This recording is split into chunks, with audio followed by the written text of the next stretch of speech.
So much of what has been said today is leading right into my discussion here with Eris. Eris was discovered in 2005, and she is the goddess of chaos and discord. She has a 558-year cycle. That is twice Pluto and some. Very slow, deep evolutionary change. Her orbit goes way beyond Pluto. So she's been in Aries since everyone was born, and she will remain in Aries after you die. She's a slow mover, understand? Yeah. Oh boy, but she is not something to laugh about.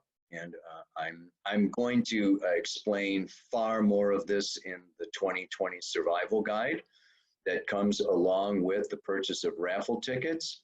I'm probably going to do videos on it, and I'm going to be talking about it all of 2020 at Astrology Rising. I'm going to give the full download. So today I am going to go super fast. I want to talk about the astronomy, the mythology, and then the interpretation of how that fits in our reality. So I'm going to just pick up my pace a little bit here. And maybe you can run this thing in slow motion. I want to share my screen to show you some of the astronomy. And let's bop it out with this right here. You can see, first of all, I want to thank Nick Fiorenza. Yeah, lunarplanner.com for some of these pictures here. You can see here that Eris actually does come inside the orbit of Pluto, okay, but is almost an egg shape, right? She goes out twice, she's like twice as wide as she is far. Like I said, her cycle is 558 years. And the amazing thing is that she is not on the ecliptical plane. You see, this is the ecliptic. Okay, this is where we have, okay, all the planets, Earth, Venus, Mars, Mercury, Pluto's orbit, okay, is a little bit off, but Eris is 44 degrees. Orbital inclination of 44 degrees. So you can see that, she goes far out deep into space and then comes back. She was farthest away from the sun in 1977. She is on her way back up. She was discovered then in 2005. And she is rising, coming across, and she will actually cross the ecliptic in 2075. What she's doing now is this is Cetus, the largest constellation in the sky. Okay, it is the whale. Wait a second, I got a message here. I don't know, I hope you guys can all hear me and everything. Is this thing going right? Oh God, let me check the chat box. Yes, I can hear you fine. I think. Is everything fine? Can you see everything? Okay. Yep. Thank you. Okay. So she is coming up through the belly of the whale of Cetus, right? Here is Cetus, the whale. And, it has the claws and the paws. And, basically she's coming right up through this sea monster and coming, towards, you can see here is Eris, here's Pisces over, this is the ecliptic that she's coming towards. All right. And I want to give you a little bit about, the scoop here because let me increase this.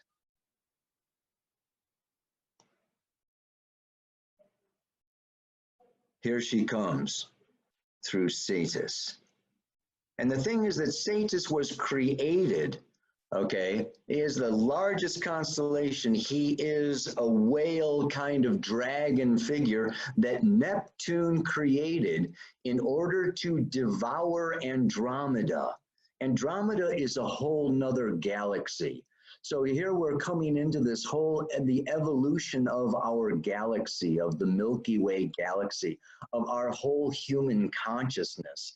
We're expanding outside this little realm of our conscious ecliptic, okay? And she's coming up from the belly of the whale like Jonah, who was, swallowed by the whale and spent years in the whale. And this is the belly of this whale. Well, basically, Andromeda's mother, Cassiopeia, said that Andromeda was more beautiful than Neptune's nymphs and water nixies. And this got Neptune upset. So he said that Andromeda needed to be sacrificed.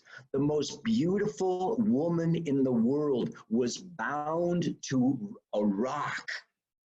And this monster was sent to devour the feminine, devour the beautiful. And here we have now Eris coming up through the belly of this monster whale sent to devour the feminine. And so it's really something here. And I don't want to tell you exactly what happens with the with the rest of that mythology. I mean, I suppose I could. Maybe I could. No, I'm going to say, well, Perseus actually comes in and saves Andromeda by killing the whale, showing Medusa's head, that he had killed Medusa, but he showed her head to the whale and it turned into rock. Now you have to understand, this is the fall of the patriarchy. This is the end of the masculine conquering, dominating, power, misuse and abuse of power. And here we have Eris. Eris is the sister of Ares that enjoys battle. She had many offspring. Let me read you some of them. Her offspring, she had Dysomnia, which is the moon of the planet Eris. It's a dwarf planet. Lawlessness. Another one, toil, forgetfulness, starvation, pain, fighting, battles, murder, manslaughter, quarrel, lies, disputes, ruin. And finally, Horkos, who does more damage than any other to earthly men who swear a false oath. I'll tell you what, she's like the executioner. There may be the judge and there may be the jury, but Eris is the executioner. She's the executioner for all of the misdeeds of 6,500 years of masculine wrongdoing.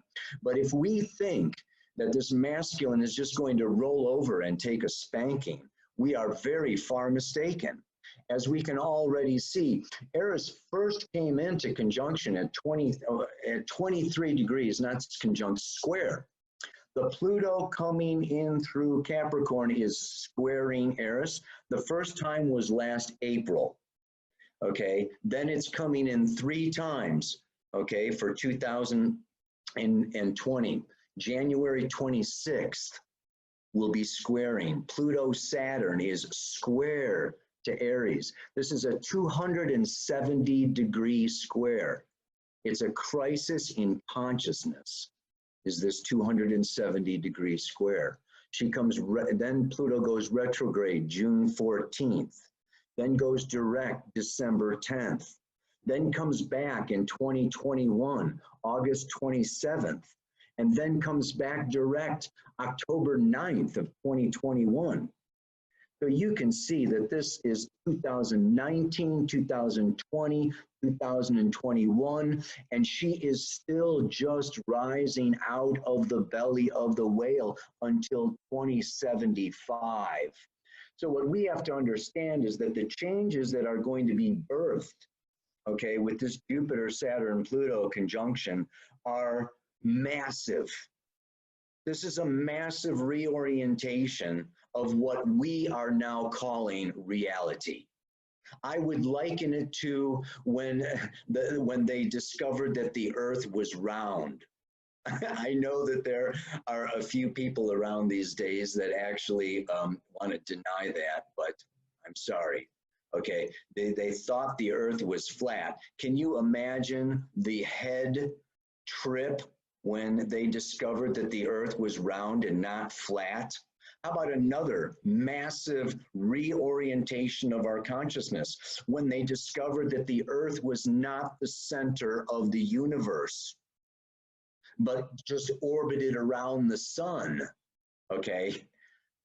Now we're finding that the sun is orbiting around the galaxy and that there's billions of other planets, and that, you know, I mean, it's just like, you know, so science is going to just blow our minds.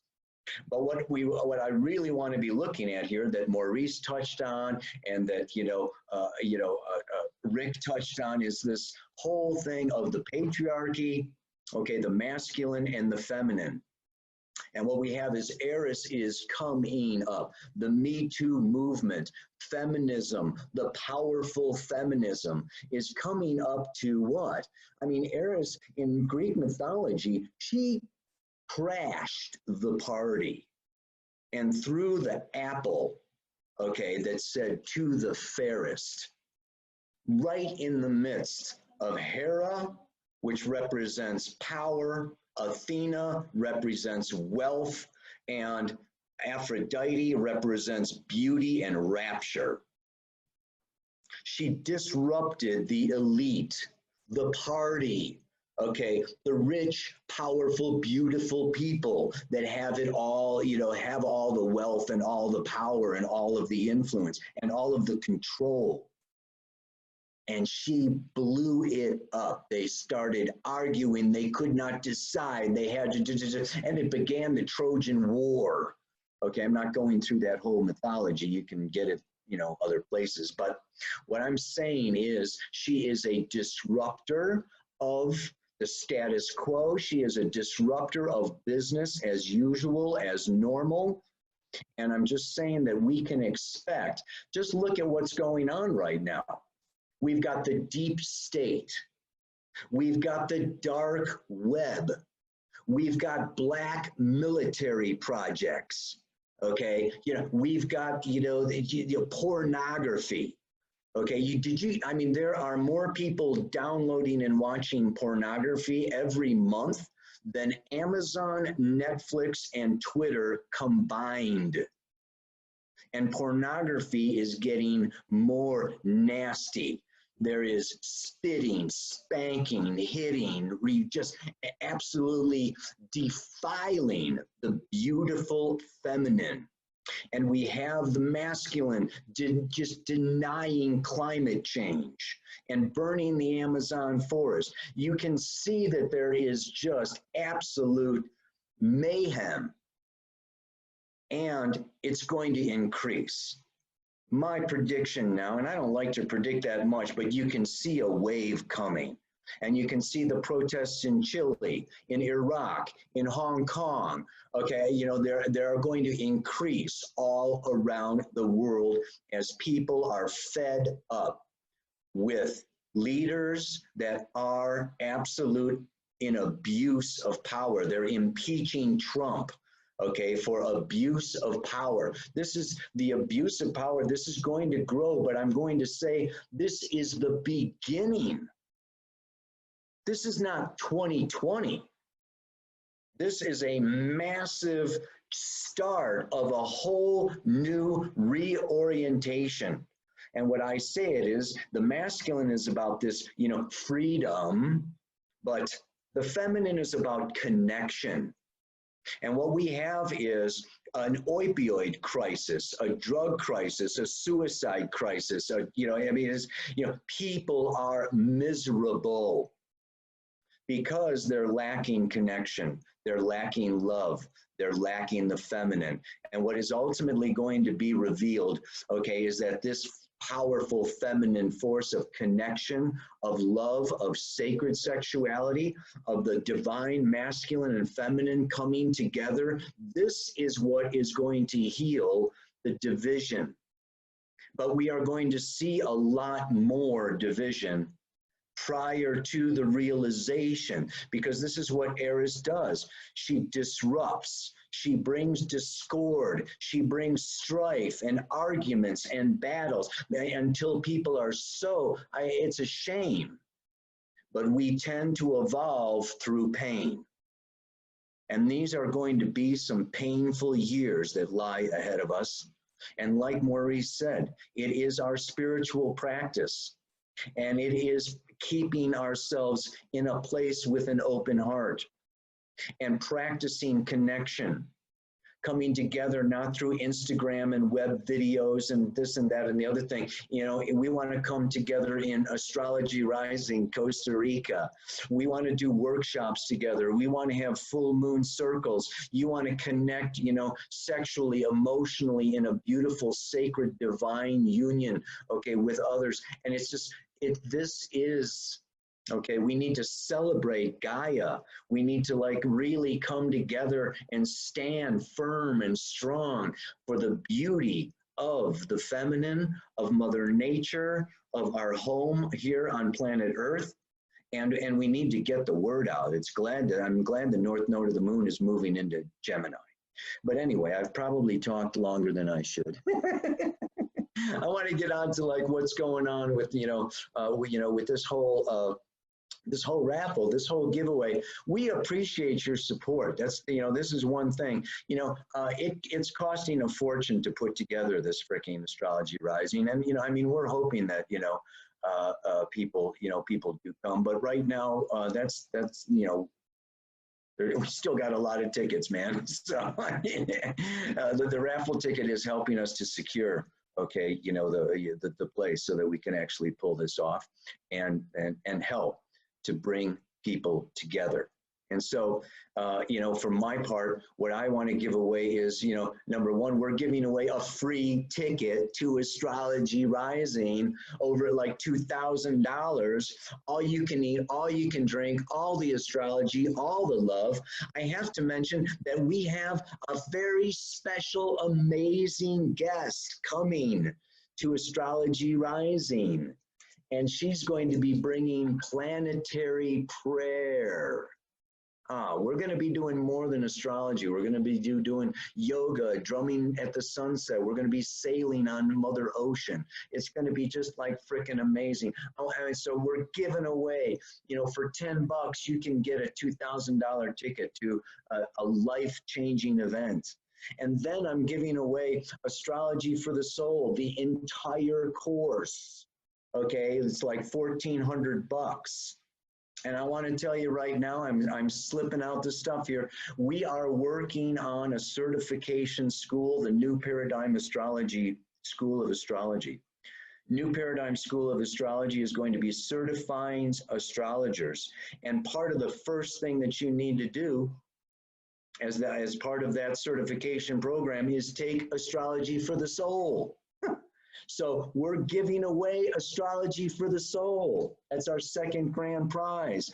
Then we have our third, fourth, and fifth, and sixth, the 4 modules, $350 a piece. We're giving away the modules for this, okay? We've got 33 winners for this raffle, okay? You've got 33 chances to win. Let me share my screen and just like show you, just quickly run through, all of the amazing stuff that you can get with us today, baby.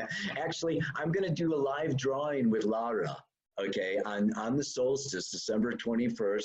We're going to get out a hat, and we're going to pick the numbers out of a hat. I don't know how I'm going to do it, but, So we've got these raffle prizes. We've got the grand prize. Okay, then we've got, the complete course of Astrology for the Soul. You can see Jules giving away her CIA symposium. I think I'm in that, she said, right? Christina giving away her past life session. Okay, Ari Moshe, giving away his notes, a personal chart reading. I'm giving away a reading. if you would like to have a reading with me. The 4 modules of astrology for the soul. And then we've got, coming in, heart and soul astrology training. Maurice giving away his credit. Rick Levine, a full consultation with Rick, a soul purpose, a destiny. Look at this stuff, you guys. This is really amazing stuff. And you can see this is hundreds of dollars worth of astrological teachings, consultations, insights, awareness, and it's going to come in very handy for 2020. That's all I could say. Soul's giving away an asteroid reading, a gold membership. We've got more flow, with Soul. We've got, Ari coming in with a live session with Ari. Oh, geez, I went so fast. Anyway, you can see you can see all these yourself by clicking it. And last but not least, each one of us today is putting together. Well, we have put together. We're calling it the Survival Guide. Oh, I don't know where that's going to go. Oh, okay, yeah, the Survival Guide, man. We're going to be each talking and expanding upon what we have brought today, and not only say what the aspects are, but we're going to give meditations. We're going to give questions for you to delve into and understand, okay, your own, what this means for you in your personal life. Okay, so it's really going, back into the inner world. And every $10 raffle ticket is going to get this survival guide, which we could say is probably worth more than $10 itself. And you can get a raffle ticket just to get the survival guide. I mean, this is the kind of thing where it's like, what is it? Everybody wins.